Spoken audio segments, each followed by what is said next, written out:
It's not 5 o'clock, and they don't care.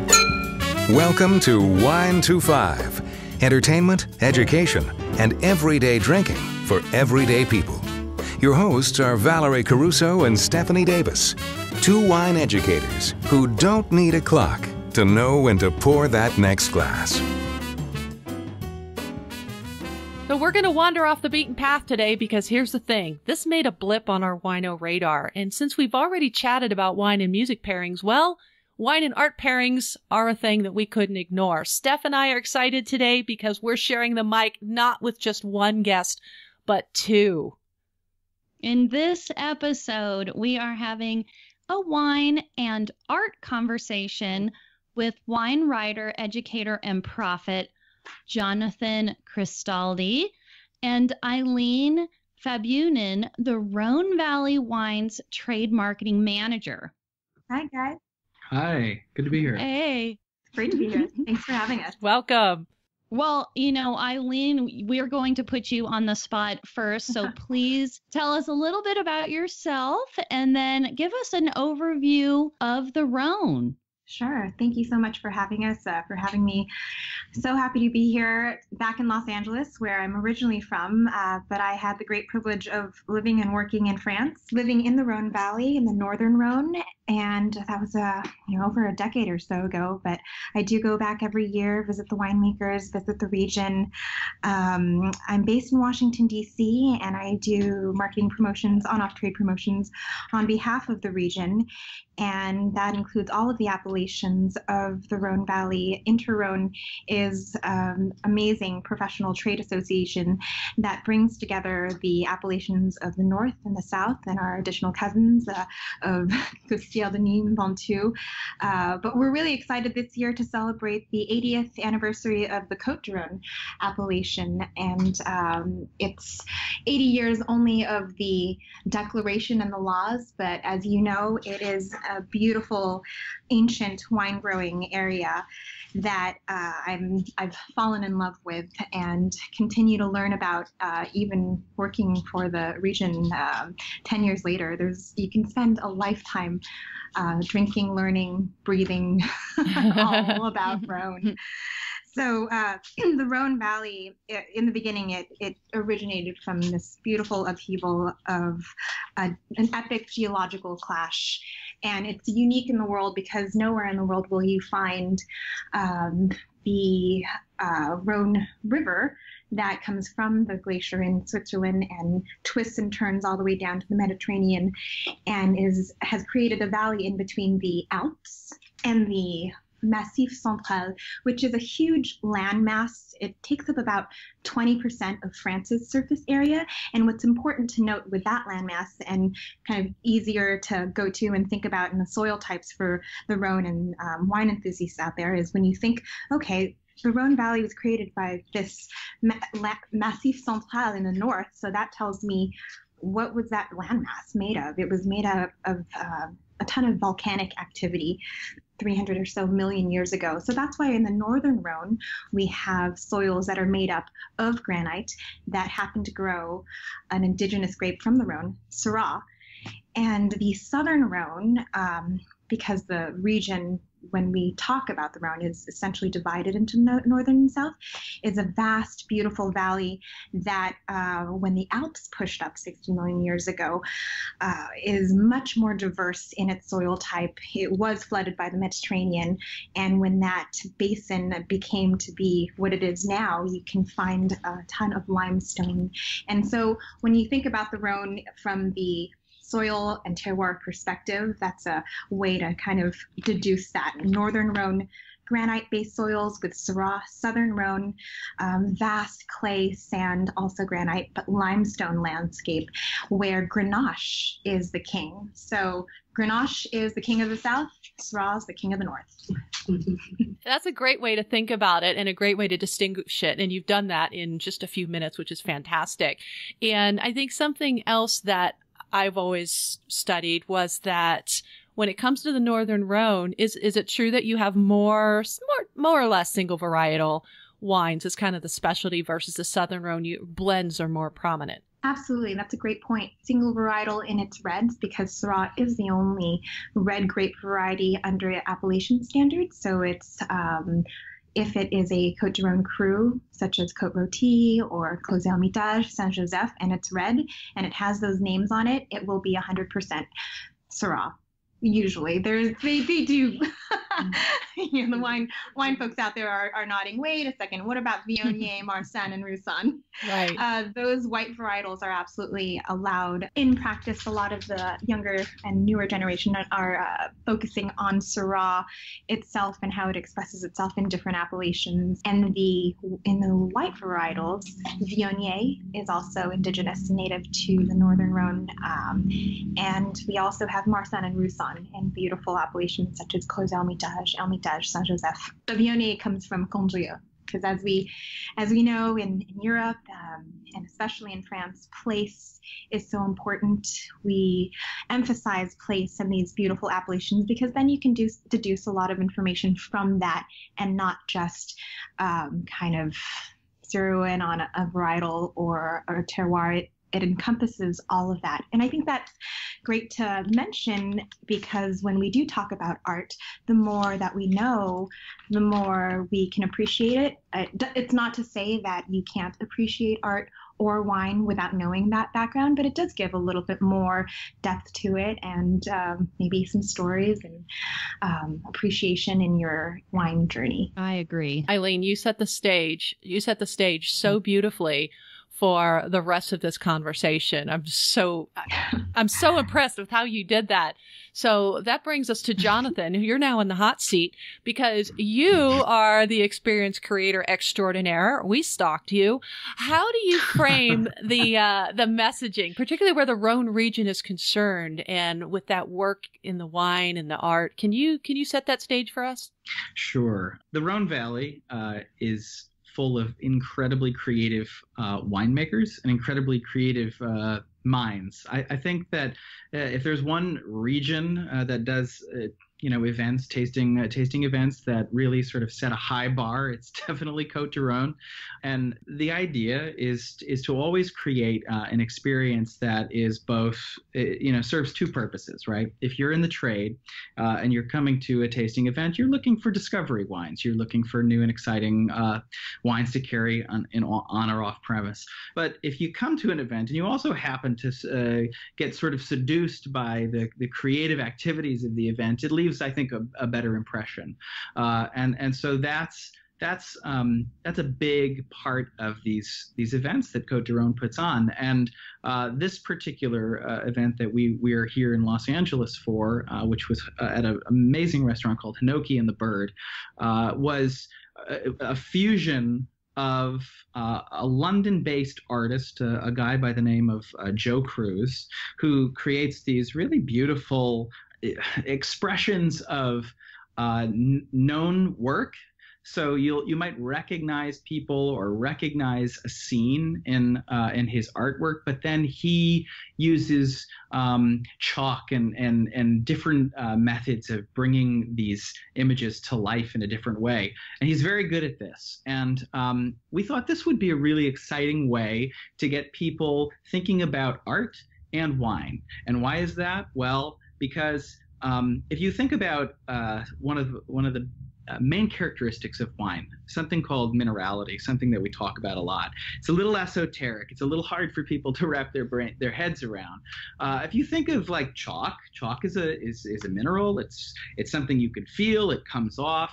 It's in your hands. And there are a lot of wines that give that same kind of texture, a sort of chalky texture, if you will. So we thought this could be really fun. We'll fuse these two elements together. We'll put their glass in front of them. We'll get them playing around with chalk and creating these really unique drawings, and hopefully something will click. Something might, somebody might finally go, oh wow, I get it. There's this substance that I know very well. I hear it talked about in wine all the time. I can't really wrap my head around it. Now I'm touching it. Now I'm tasting it. Now I'm smelling it. I don't know if anybody put the chalk in their mouths, but if they did, that's, more power to them. But for the most part, it was a real great visceral experience, and I think that's what we go for with these Rhone events. Can you give us a particular example of one of today's wines that you paired with one of Joe's pieces? Yeah, sure. I happened to be. I had in my glass a. Let me see. It was a Grenache Syrah blend from Jean-Luc Colombo, very very well known producer. Beautiful labels, and this wine was extremely fresh and vibrant. A red wine, fruity but earthy, with a very distinct minerality. And you could argue that comes from the granite. You could argue that it comes from the limestone, whatever it is, the chalky limestone. And there was, the picture that I was working on. The task, by the way, was to look. What Joe wanted to do was bring to life his process. So he had us look across the table and take a piece of chalk in our left hand, or your non-dominant hand, I should say, and without looking at what you're drawing, draw the person in front of you, draw the outline of them, okay? And so this was his way of sort of getting you to connect to different parts of your brain that maybe you don't always ignite, right? And while you're doing that, there's a sensory thing going on. You're feeling a little uneasy. You're feeling maybe not as confident, but you're feeling the texture of the chalk. You've got your wine nearby, and this was my experience. I happened to be drawing with a piece of red chalk. So it sort of, I felt like suddenly the lines were blurred. Here I am doing, trying to sort of grasp this concept, not looking at the paper, drawing with this red chalk, making a mess, surely, and I didn't even look at it. So I don't even want to know what it looks like. But then I have my glass of wine and I'm smelling these beautiful fresh aromas, these mineral aromas, and something's going on. You're going, hey, this is neat. I think I get this in a way I didn't before. That is a lot of sensory experience going on. I think that sounds incredible. Wow. Yeah, it was fun. Yeah. Nice fun ideas. For everybody in the room. Oh, yeah. Yeah. Yeah. And do you guys work on the idea all together, or was this really somebody's brainchild? Sabine from Rhone in France, she is the export manager for the U.S., the U.S., Canada, and Australia. And our team in New York put this together last year. And so the creative aspect of it was it was inspired and developed through the last year, and it finally came out and was expressed this way. There were a ton of different ways that we wanted to approach it, and we're really happy with the results. And what we wanted to focus on, having partnered with Joe Cruz, was the emotional aspect. And like Jonathan said, how do we kind of extract those senses? Because wine is something that you experience, and bringing together all of the different senses, not only taste and smell, but actually the action of creating. And that's something that the winemakers have the ability to do, whether or not they're more hands-on or hands-off, and what their philosophy is, as I guess, consuming this. And on the tail end of that supply chain, we were able to kind of piece that together. I don't know if that was the best way to explain it. A lot of creativity, a lot of great minds, and you could feel it in the room, and a lot of fun too. It was really from the start something that sometimes wine and art are unapproachable, and I didn't have that feeling at all, and I don't think that any of the guests did either. And that's just a team effort, and that came through with the event, but also it comes through with, I think, Rhone wines. They're warm, they're generous. There's something that brings out a lot of that fun and emotional, I guess, impact. And not just I'm not just saying that because it's because you represent the Rhone. No, Yeah. I'll add to that I agree, and I think as a third party I will say, one of the reasons I love to get involved in the Rhone wine events is they really are some of the most creative, and they really showcase the incredible quality wines at marvelous values. And I just have to say that as somebody who has gone to a lot of trade events, and for probably people listening to your podcast who go to these events, they can be really sterile. You show up, you get a glass, you go around the room, nobody's talking to you about what you're tasting. Who knows if you walk away with anything of value. People who come to these events and get to experience their own value, I think they really get to experience the Rhone. They get to experience this warmth that Eileen's talking about. They get to experience the quality, because the wines that they choose for the events are always really, really top notch. It's really hard to find a Rhone wine that is not good. They're good. They're all very good. And then when you find out the price, you go, wait a minute, what? Well, why am I spending all this money on Napa Cabernet? Yeah. and Jonathan, I don't think anybody can, obviously nobody can see us, but I'm over here head nodding going, when you're talking about the trade events being somewhat sterile and repetitive, it's like, doing something that's memorable and engages most, if not all of your senses, that's amazing. That's a takeaway, a big takeaway. And I will say too, the people pouring at these events, just as an FYI to your listeners, if Rhone's coming to the town, listen up. We had people behind the bars who, have worked at Alinea in Chicago, who are now working for LVMH, for the champagne magnet. We had a guy who had been at Valentino's, which is an iconic restaurant here in Los Angeles. Now he's at Alexander Steakhouse. We had somebody from Republique and Faith and Flower, and somebody from Augustine Wine Bar. These are legendary. These are the places in Los Angeles that you go to for incredible food and wine experiences. They were there pouring the wines for the buyers who came. That's pretty cool. Yeah, it's true, Jonathan. We do try to kind of bring everyone together and make sure that these trade events are going to be enjoyable for the trade. Mm-hmm. So not only do we have experienced wine professionals behind the tables, guests, who attend, but they're behind the tables too, mm-hmm. because everyone knows each other. And, we want to make sure that we kind of enjoy it and have fun, and it's nice when you're in that town. We do kind of engage local talent as well, mm-hmm. Because we know how important it is in each market to connect with people, and the winemakers appreciate that too. And that's our responsibility here in the U.S. We want to promote their wines and the region, and do it as best as we can. Well, it sounds like today was a fun event. I got two quick questions. One's really silly. Did anybody smell the chalk today? Well, I did. I think he tasted it. I think he tasted the chalk. Yeah, that's what we do.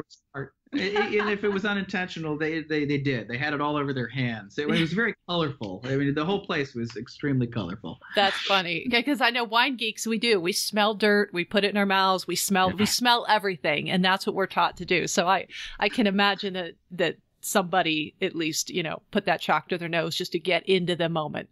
They took it into the back room and they tried it out because they knew they wanted to. We're sure that a lot of chalk pieces were missing at the end of this thing. Even more so, though, Valerie or Stephanie, it's really great that at our events we have such a wide range of wines. So we had 20 plus different wines, and we had them at different tables. So in addition to smelling the chalk, I don't know, we could you can taste appellations side by side. So you can see the difference in Syrah, in Creux-Hermitage, or Saint-Joseph, or Cornas.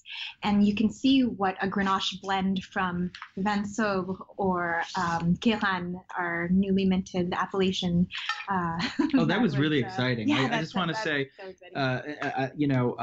Queyran was inaugurated in 2016 as a Cru. So now there's 17 Crus, and this was really a neat opportunity for the people in the room, because there were several different examples from different vintages that you could try side by side and really kind of see what that Cru, why it's been elevated to a Cru, and it was crystal clear.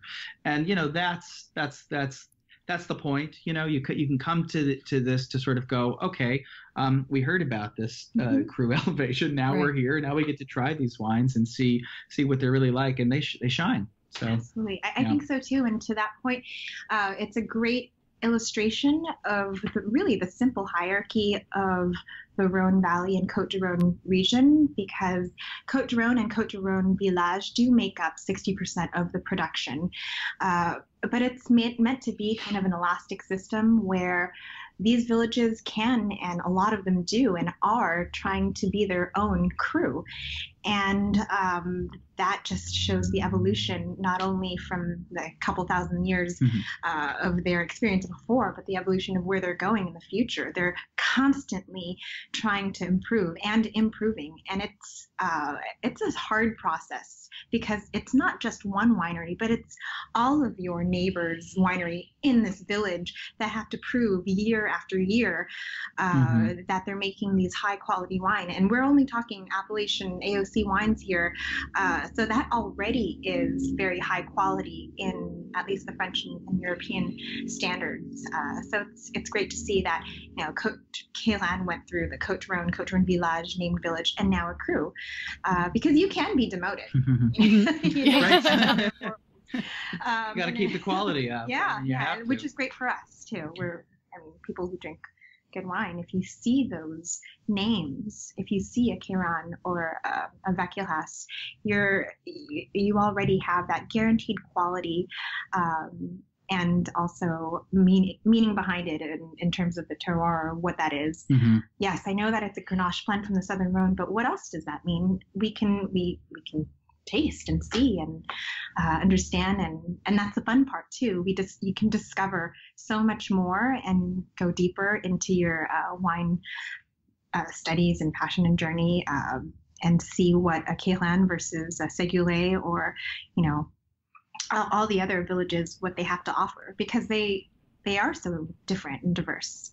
There's so much fun to be associated with the Rhone Valley. I was telling Steph before the event about the Inter-Rhone site where you guys can go learn, and you can take the course, with the lady in the big black chair egg. And then, And I said, that is where I learned about the crocodile chained to the palm tree on a bottle of Costière de Nîmes. So, yeah, listeners, you're just going to have to go figure that one out, because that is just like, really? It's one of those things that's like in the wine world, who'd ever thought? But it sounded like today's event, you guys absolutely crushed it, pun intended. But I got to ask if they're probably more for Jonathan. Jonathan, Eileen, do you guys normally do events together? I mean, no, not often. It's only with Rhone. Okay. The second. Yeah. Right? Second or third? Third? Yeah. Oh, third, yeah. Or fourth or fifth. Yeah. Okay. So I'm kind of curious what the most ridiculous event you've ever created with respect to wine entertainment. What would that event have looked like? Oh, funny. All right. So we could both answer that. I mean, good. You guys, great. You're on. All right. Well, for me, I used to host events in New York City. I had a club called the Noble Rot, and I think the craziest thing that we did was we actually threw a party in a suite at the Waldorf Astoria. It was a champagne party, and we snuck every single bottle of champagne, including the cheese and hors d'oeuvres and all stuff that we were going to serve, in suitcases. We snuck it all in, and we happened to host the event on a night where there were all these law offices hosting really lavish parties in suites at the Waldorf. We sort of had been tipped off. So everybody was wearing tuxedos and gowns, and you had to get dressed up. and that was what our the people coming to our event had to do. So we blended in beautifully. We snuck all this wine and food in, and we basically tore the place apart. It was a good time. And nobody was complaining because there were parties going on until the wee hours of the morning that night. So we got real lucky. We threw the best party the Waldorf Astoria has ever seen. Oh my gosh. And it was Genius. definitely, yeah. I mean, it ended with cocktails being made in the restroom, which sounds crazy, but I mean, this is like black marble everywhere. It's beautiful, and we had guys from Death and Co., which is a very famous bar, whipping up cocktails while we were pouring champagne all over the place. So that was crazy. Any champagne baths? You know, I will tell you that bathtub was definitely done with by the end of the night. Oh no. I think that's all I'll say. Okay, Eileen. I don't know. If they're Anything like that? crazy. You can skip. Different. I mean, there are so many ways that we try to present the region and wine, and we do emphasize the experience. So I'll sneak in Côtes du Rhône yeah. wines into the Waldorf for you guys if you want to Do it. All right. Do it. A few years ago, we had an event called the Rhone Odyssey, and similar to just experiencing different senses, it was a dinner in a box where we it was a 3D experience, and you can experience the images that were being projected onto the walls. So when it rained, it actually rained in the center of the table. It was we were you're seated on the perimeter, and we paired that season with different wines and different foods and its textures. So that was really cool. When it snowed, it snowed. So we had fake snow, obviously, but we had kind of a cold dish and paired it with a wine that kind of evoked that type of emotion.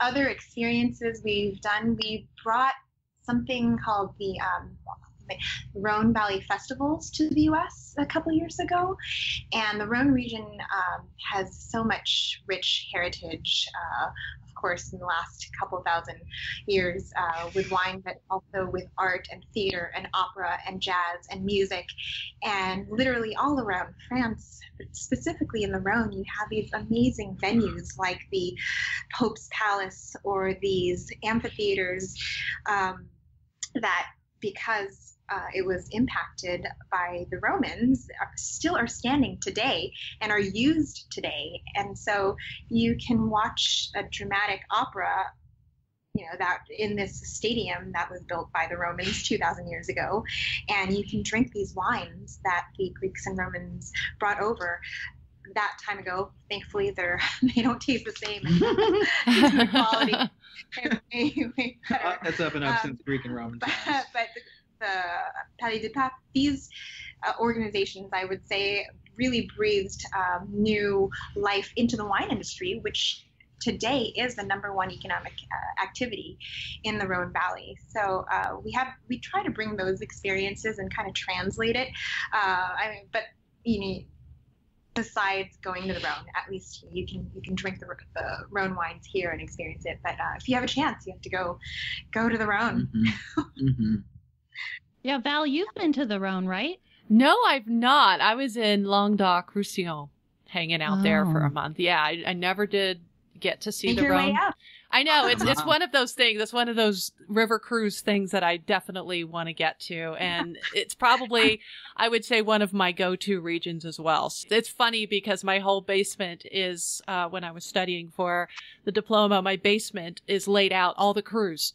So, like, Rasteau is the television, Châteauneuf-du-Pape is the sofa, and then upstairs is the Northern Rhone. So, if you're sitting on the red chair, you're in Cornas. If you're sitting at the table, is Condrieu, and then Nice. The whole memory palace. Yeah, it's the memory palace thing. And so my house is done, every room. And if I move the furniture around, I'm totally screwed. So it's, yeah. No redecorating. So yes, I must go. It's one of those things that every time I pour a glass of Rhone, I tell them what piece of furniture it represents. Yes. Oh, Smart. that's awesome. Love it. It's true, because when you do go there, it brings it all together. When you sit on, patio drinking Rhone wines from, like you said, Rasteau or from the Venise, you can see the difference. You can feel the Mistral wind, and you can say, oh, okay, I get it. This is what the grapes are experiencing, and that's why they are shielded from a lot of diseases, because of this beautiful, healthy wind. And that's something that benefits the wines and benefits us, of course, because we get to drink those wines. Mm-hmm. Oh my gosh, guys. Yeah, well, before we wrap this up, which I hate to let you go, this has been so much fun. What do you guys think our listeners should, take away about wine and the art experience together, wine and art? I'll jump in there. I think that whenever you have an opportunity to experience two different two different fields that complement one another, I think you have an opportunity to draw a connection, to draw a parallel, right? So, making wine is an art. I mean, there's no question about it. It's an agricultural art form. It starts in a field, but there's so much more that goes into that beginning. And by the time the grapes are harvested and it gets to a bottle, it's a bottle of it's bottled art. If you have an artist like Joe Cruz, creating works that are evocative of different emotions, different textures, different sensations. You have an opportunity, if you're experiencing those two things in the same place, to fuse what you're seeing and experiencing. And I think that's cool, because that's how you learn. That's how learning occurs, right? So that's the takeaway for me. There's a real great learning opportunity when art and wine collide. Absolutely. I also, in addition to that, I think that our Rhone wines matched perfectly with the art and with food and with the people and the experience that we had there. And like art, it can be very personal. So your taste is very personal. And we hope that you were able to,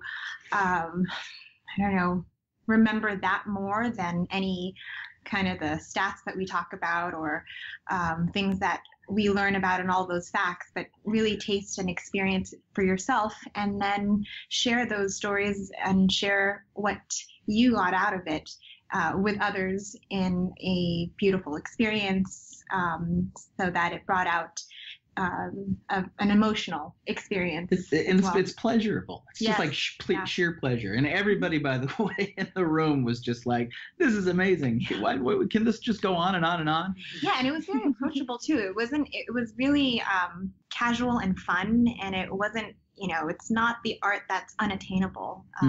It is something that you can create yourself and pair it yourself with wine. So it's actually a fun experience that a lot of people could do at home. Yeah. Which is fun. Yeah. Your next wine party instead of kind of a blind taste. Go to these Côtes du Rhône events and then throw the same party at home. You'll be in it. All right. Listeners, you heard it here. Grab yourself some chalk, grab yourself some wine, and you can have your own crazy wine and art experience. But seriously, Eileen, Jonathan, thank you so much, because you took us somewhere visually, and you took us somewhere where we could go with all of our senses, and you took us there in our ears today. So we're really glad that you were able to convey those messages to our listeners today, and that you were able to put this taste and smell and sound and all this stuff together for us. But thank you guys so much. And thank you, Stephanie from Teuwen Communications, and thank you, Joe, for creating your art. And we'll definitely have some pictures in the blog as well. But what do you guys got going on next today? We're gearing up for our event in San Francisco. And then we're taking this on the road to San Francisco, Chicago, DC, and back to LA as well. So everybody's got to experience their own. Absolutely. So the train goes on. And New York, yes. There you go. And also Joe Cruz will be in Avignon. So he's going to, we're going to showcase his art in Avignon this June. That's outstanding. So if you're in France, check that out. When in France.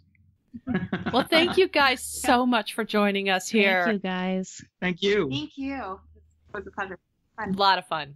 So, Steph, that was a treat for the ears, don't you think? Oh, I felt like I was at the event. I mean, nothing will replace being at the event, but that came pretty close. Yeah, so that was not some stuffy trade event, and I could, like I said, I can almost like smell the chalk and feel it and see the wines and the art. I felt like almost like we were a fly on a wall at this event. Yes, they definitely, in their own artistic way, I think were able to really explain and draw us the picture of what it was like to be there, so I think that was really cool. They are very talented, big personalities, I can tell, and we're lucky to have them on our show. So I think we need to give them one more round of thank yous.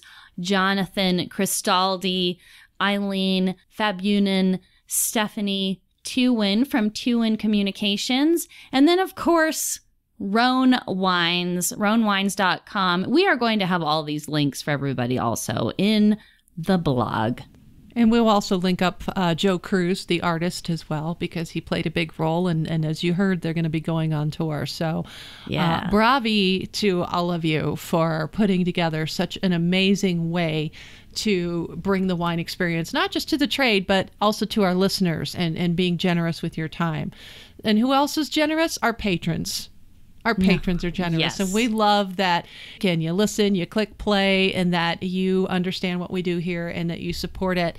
So we're sending big love out to our Reserva Superiore supporter, Robin Sauls from Girls Gone Grape, our Reserva supporter, Auntie in Georgia, Tenacious Tasters, Jeff E. from the award-winning We Like Drinking podcast, Sebastian of Sassy Italy Tours, Jen in Maryland, David and Lisa in Illinois, and Anne-Marie in Virginia. And it's not 5 o'clock, and we don't care, listeners.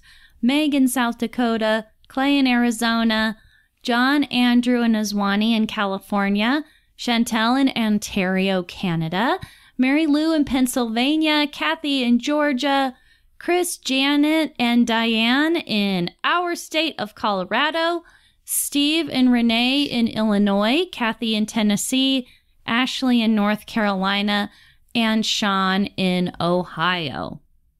And our Tastemaker listeners, David's in Scotland, Carol's in Kentucky, Karen's in California, in Pennsylvania. We have Chip and Katie. We have Serena in New York, and we have Danielle. And you can go on to our Patreon page, patreon.com/wine25podcast, to find out more about all of that. And you can also visit our website, wine25.com, to find all the links, to find all of the books and other gifts and fun things that we have on there. And you can also connect with us on the social spaces at Wine25. If you want to connect with Val personally, she is on Twitter as the snarky @WineGalUnboxed. She is so real, you guys. Get ready for that. And as Vino with Val on Facebook, Instagram, and Pinterest. And I am on the social spaces as the Wine Heroine. So until next week, cheers! Thank you for listening to the Wine to 5 podcast. Be sure to check us out at Facebook/WineTWO5. And tune in next week for more fun and useful sip tips.